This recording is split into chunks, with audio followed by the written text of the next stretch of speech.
السلام علیکم ورحمۃ اللہ وبرکاتہ۔ امید کرتا ہوں آپ سب خیر و عافیت سے ہوں گے۔ اللہ تعالیٰ آپ کو اپنے حفظ و امان میں رکھے۔ نبی کریم صلی اللہ علیہ وآلہ وسلم پر درود پاک پڑھنے کی بے شمار برکتیں ہیں۔ چنانچہ ترمذی شریف حدیث نمبر 484، نبی کریم صلی اللہ علیہ وآلہ وسلم نے ارشاد فرمایا، جس نے مجھ پر ایک مرتبہ درود پاک پڑھا، اللہ تبارک و تعالیٰ اس پر 10 رحمتیں بھیجتا ہے اور اس کے نامہ اعمال میں 10 نیکیاں لکھتا ہے۔ صلو علی الحبیب صلی اللہ تعالی علی محمد۔ آج ہماری اس ویڈیو کا موضوع دعائے مصطفیٰ صلی اللہ علیہ وآلہ وسلم کی برکت ہے۔ ویڈیو کو مزید آگے لے جانے سے قبل آپ کی بارگاہ میں گزارش ہے کہ چینل کو سبسکرائب، لائک اور شیئر ضرور فرمائیے گا۔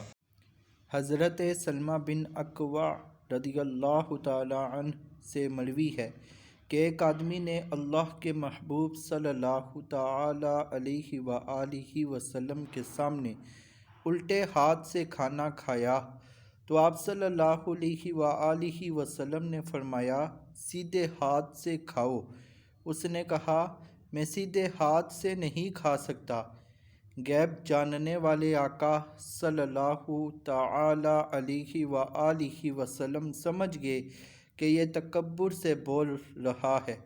چنانچہ آپ صلی اللہ علیہ وآلہ وسلم نے فرمایا، لستطعت، یعنی تجھے استطاعت نہ ہو، مطلب یہ کہ تیرا سیدھا ہاتھ کبھی نہ اٹھے۔ اس نے تکبر کی وجہ سے سیدھے ہاتھ سے کھانا کھانے سے انکار کیا تھا، لہٰذا پھر اس کا سیدھا ہاتھ کبھی منہ کی طرف نہ اٹھ سکا، یعنی اس کا سیدھا ہاتھ بیکار ہو گیا۔ وہ زباں جس کو سب کن کی کنجی کہیں، اس کی نافذ حکومت پہ لاکھوں سلام۔ پیارے پیارے اسلامی بھائیوں، سرکار نامدار صلی اللہ علیہ وآلہ وسلم کی زبان صداقت نشان کی یہ شان ہے کہ جو کچھ فرماتے وہ ہو جاتا۔ آپ صلی اللہ علیہ وآلہ وسلم کا رتبہ تو بہت عظیم ہے، غلاموں کا حال ملاحظہ ہو۔ چنانچہ ایک عورت مشہور صحابی حضرت سعد بن ابی وقاص رضی اللہ تعالی عنہ کو جانکا کرتی تھی۔ آپ رضی اللہ تعالی عنہ نے بارہا اس کو منع کیا مگر وہ باز نہ آئی۔ ایک دن اس نے جب حسب معمول جانکا تو آپ رضی اللہ تعالی عنہ کی زبان کرامت نشان سے یہ الفاظ نکلے، شاہ وجہکی، یعنی تیرا چہرہ بگڑ جائے۔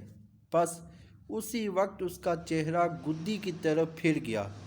محفوظ شہا رکھنا سدا بے ادبوں سے، اور مجھ سے بھی سرزد نہ کبھی بے ادبی ہو۔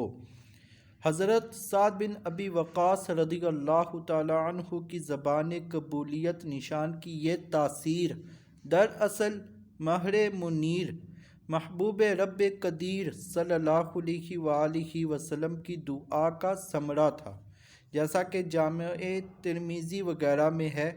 پیارے پیارے مصطفیٰ صلی اللہ علیہ وآلہ وسلم نے بارگاہ رب العلا میں دعا کی، اللہم استجب سعدا اذا دعاک، یعنی یا اللہ جب بھی سعد تجھ سے دعا کرے تو قبول فرما لیا کر۔ محدثین کرام رحمۃ اللہ علیہم فرماتے ہیں، حضرت سعد بن ابی وقاص رضی اللہ تعالی عنہ جب بھی دعا کرتے قبول ہو جاتی۔ اجابت کا صحرا، عنایت کا جوڑا، دلہن بن کے نکلی دعائے محمد، اجابت نے جھک کر گلے سے لگایا، بڑھی ناز سے جب دعائے محمد۔ پیارے پیارے اسلامی بھائیوں، صحابہ کرام علیہم الرضوان کی بھی بڑی شان ہے۔ غلامان صحابہ یعنی اولیاء رحمۃ اللہ علیہم بھی بڑی عظمتوں کے مالک ہوتے ہیں۔ چنانچہ زبردست عالم اور محدث حضرت عبداللہ بن وہب رحمۃ اللہ تعالی علیہ 1,00,000 حدیثوں کے حافظ تھے۔ مصر کے حاکم عباد بن محمد نے انہیں قاضی بنانا چاہا تو عہدہ قضا سے بچنے کے لیے کہیں روپوش ہو گئے۔ ایک حاسد صباحی نے جھوٹی چگلی کھاتے ہوئے حاکم سے کہا، عبداللہ بن وہب نے خود مجھ سے قاضی بننے کی حرص ظاہر کی تھی، مگر اب آپ کی قصداً نافرمانی کرتے ہوئے غائب ہو گئے ہیں۔ حاکم نے غصے میں آ کر آپ رحمۃ اللہ تعالی علیہ کے مکان عالی شان کو منہدم کروا دیا۔ حضرت عبداللہ بن وہب رحمۃ اللہ تعالی علیہ نے جلال میں آ کر بارگاہ رب ذوالجلال میں عرض کر دی، یا الہی صباحی کو اندھا کر دے۔ چنانچہ 8ویں دن وہ صباحی اندھا ہو گیا۔ حضرت عبداللہ بن وہب رحمۃ اللہ تعالی علیہ پر خوف خدا کا غلبہ رہتا تھا۔ ایک بار ذکر قیامت سن کر دہشت طاری ہو گئی اور بے ہوش ہو گئے۔ ہوش میں آنے کے بعد صرف چند روز زندہ رہے اور اس دوران کچھ بھی نہ بولے۔ 197 ہجری میں وفات پائی۔ اللہ پاک کی ان پر رحمت ہو اور ان کے صدقے ہماری بے حساب مغفرت ہو۔ اولیاء کا جو کوئی ہو بے ادب، نازل اس پہ ہوتا ہے قہر و غضب۔